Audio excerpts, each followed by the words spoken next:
now going to introduce our keynote speaker, who is Julie Kertesz, and she's London-based, but she has been around the world really, and in the course of that journey, from Hungary, Transylvania, Hungary, France, the States, she has accrued a lifetime of stories, and stories are quite core to what Julie does. And I'll let you Julie tell you more about it. Thank you. Thank you.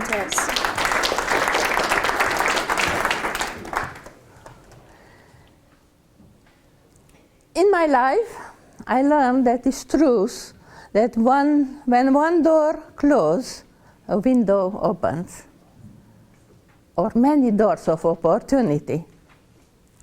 And when we cannot follow the big path, normal road, then a path comes which is even more interesting than the other. Yesterday afternoon, Gillian came to pick me up at Glasgow station, and we began to chat, and we lost our way. And we took a bad train. So we had more time to chat. And she told me that her 80-year-old, don't tell anyone, mother is dancing here at noon, at 1 o'clock. Yes. And I told her I didn't dance for a long time. But then this morning I decided to make the first step, and I put my name on the dancing group. When I was 40-year-old, my husband told me, we are too old to dance. So I danced from then on for some time, only with my 2 children, listening to Fair Lady songs. You remember? With a little bit of dance, with a little bit of sense. We'll have a good life. And at 55, I met my second husband, and he took me to retro dancing every week. But now I didn't dance for a long time, so I'll try my hand. I give it a go. When I was 60-year-old, I was pushed out of my work, so the door closed, and I was lost. I worked from age 18, and now, what? So I had a very wise older friend, Stephanie, who began sculpting at 60 and teaching at 80, teaching sculpture when she was almost without eye, blind. And she told me, Julie, think. What you would do if you have only 6 months to live? And try it. And then, around the corner, something will come, and you will discover something new. But don't wait for it. Do something now.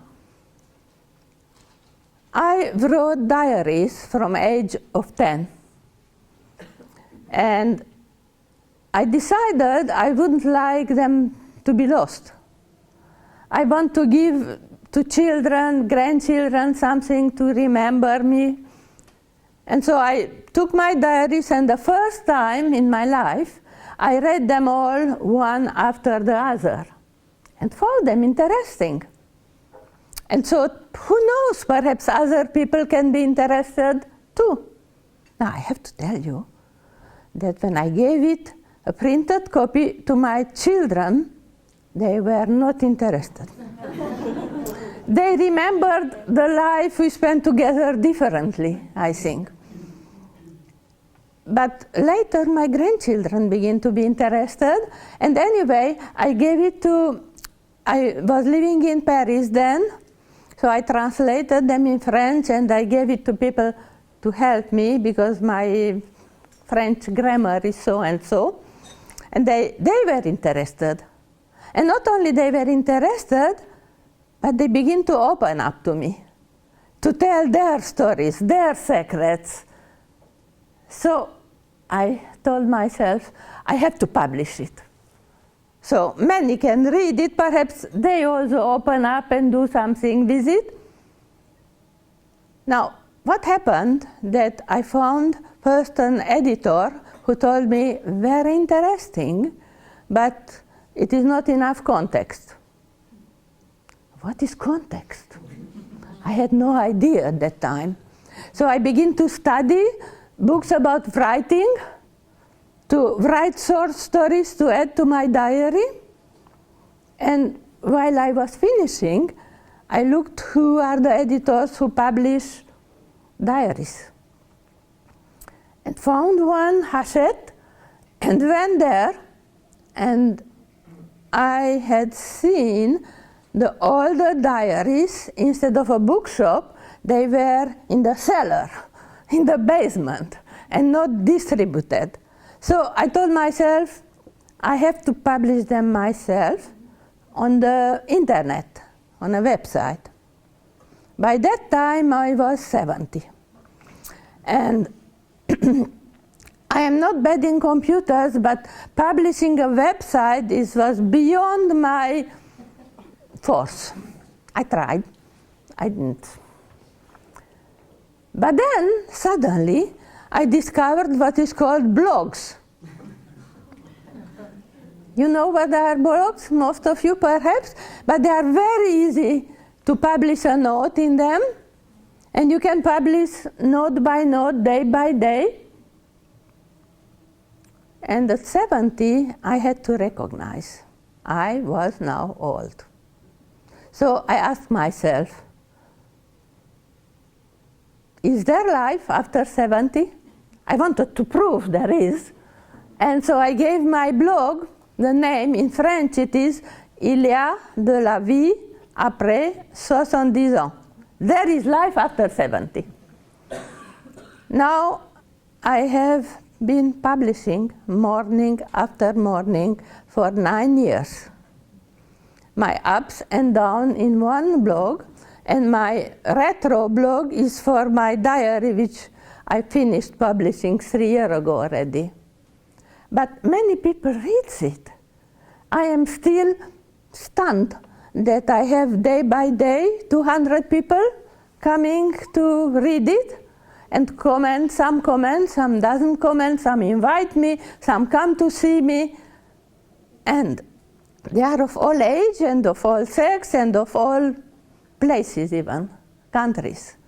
From far away, from Japan, a young girl who just learns French, and from Spain, and not only from France, from America also, and even from England. But again, I had seen you could put pictures in blogs. And that's even more interesting, is no longer like, published books with no pictures. I love books with pictures. I always loved. And so I tried to learn to do pictures with a digital camera, and went to a group of digital documentary photography in Paris, and they tried to teach me focal point and things like that. Now, after 9 years, I don't know better. But I strolled Paris streets with my camera, small camera, and I took thousands of people portraits. They smiled to me, we speak a little bit together, and I felt nearer them immediately. And I published them on Flickr, which is a website for photographers. I have now about 50,000. Day by day, they accumulate. And I have more than 1,000 people coming every day. I don't believe it, but the website tells me it is true. Some pictures they like better than others. And then, 5 years ago, my life turned again. I arrived to London from Paris to follow my family who moved because of work and not to remain alone.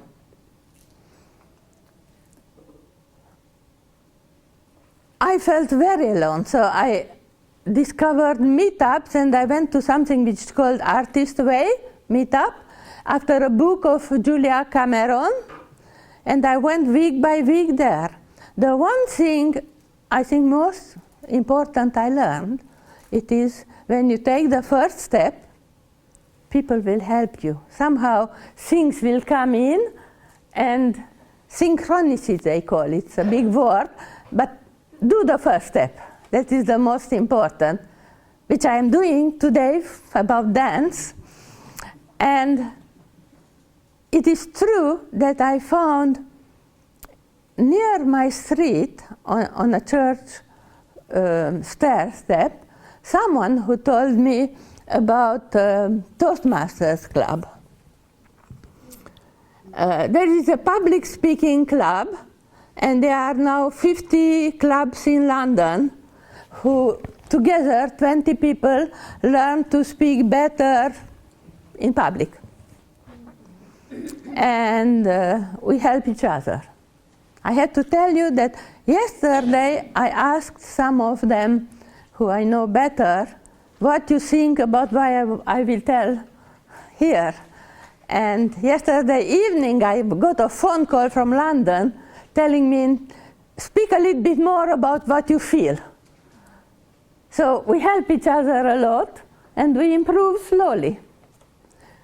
The first time I spoke before an audience in the club, something strange happened to me. I fall in love. I fall in love with the audience, and with the audience reaction. It warms my heart, and I wanted to have that wonderful sensation again and again. So I spoke as much as I could, and I discovered a storytelling place, a true storytelling, which is Park London.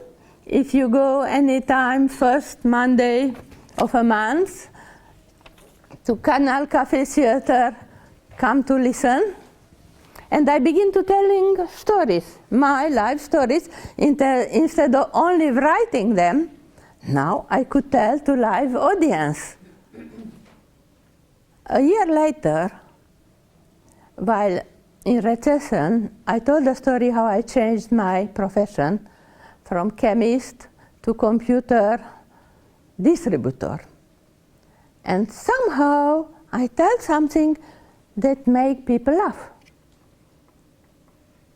And more they laughed, more I felt playful and made figures, and more they laughed.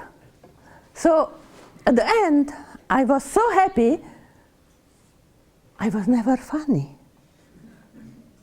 How can people laugh at what I tell? So I decided I have to study. And someone else who was there that night told me, go learn stand-up comedy at this workshop, comedy school. So stand-up comedy? I have never been to one. I didn't know even what it is. But I decided to go to the workshop to learn a little bit. And I found myself there in the workshop, me, and 10 boys. Young boys who believe they are men, but behaved like young boys, and also had a strange language, which I never heard before. And when I first stood up and began to tell there is a child in me, wanting to come out and play and so on, they stared at me. Finally, 2 weeks later, my knee hurt, and I was really angry, and I began telling them what I felt in their language. Of course, Then my daughter called, "Mommy, you will not use those 4-letter words?" "Not you." But she's not here, I tell, usually. And she is not now, but I still don't tell them. If you want, you go to my blog and you will see my set. And then it took me still a few months because we are not so courageous as we try to make believe. But when finally I went to my first comedy, stand-up comedy open mic in London, it was called Lion Den in Soho. And while the MC introduced speaker, he asked, "Who is here single?" And I thought, "I am single." And everyone laughed, and when my turn came, somehow they liked me already. They knew me. I was not really stranger. And they laughed and laughed, and they invited me back, and others invited me, so now I have 60 performances behind me, and very, very welcoming audience. I am a strange one, of course, the fish out of water, because there are not many young, and that helps me. It is in my advantage. I can use it. I can use my age. 6 months ago, I had a cataract operation. And the doctor told me I can remain blind. I had to sign it. I am okay with it. I was not okay, but I wanted to see better, so I had to do it. And when we came back, my son told me, "I took you to the hospital, now you are back. I moved today, I have to go." So I remained alone. My head hurt. I had to put a drop in my eye, and the drop didn't go. So I began to be very sorry of myself. I felt like a lost child, alone, no friends, no family, and again a drop still didn't come. And then I looked, what happens? Yeah, the bottle was not open.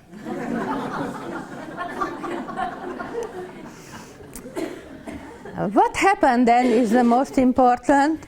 I suddenly realized how well the comedy helped me to give comedian eye, because instantly, instead of being sad about myself, I told, I can use that.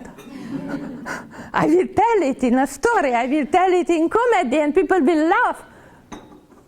And I felt a lot better. So it was all worth it.